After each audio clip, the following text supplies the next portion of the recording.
Subscribe to our channel by clicking the subscribe button.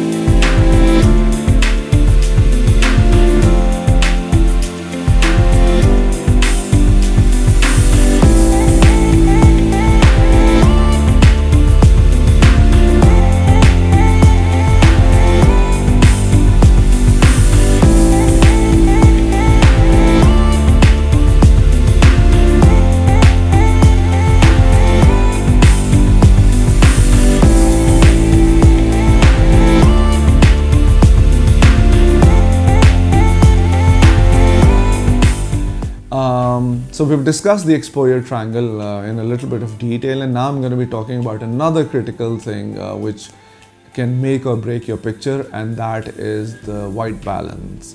White balance in layman's term is the color of the light. So let's say you're sitting in front of a tungsten bulb or a light bulb that has very orangish glow to it.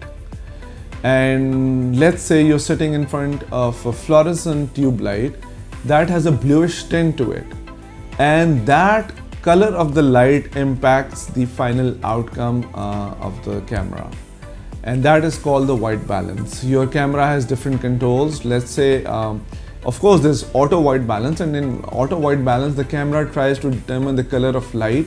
Let's say there's a window light coming in, there's a fluorescent light, and there's tungsten light. It tries to figure out the most optimal color result, and then it takes picture based on that auto white balance.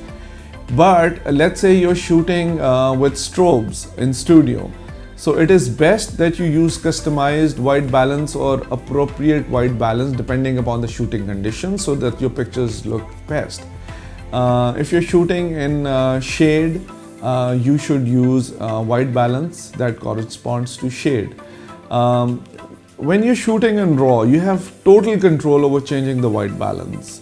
But when you're shooting in JPEG, that white balance setting is kind of, amalgamated, or like it becomes part of the picture, and it becomes very hard to change the white balance.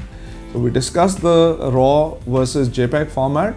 So in white balance category, RAW is a lifesaver, because even if you set the white balance wrong, you can change it in RAW. Let's say I'm wearing white, which I am actually.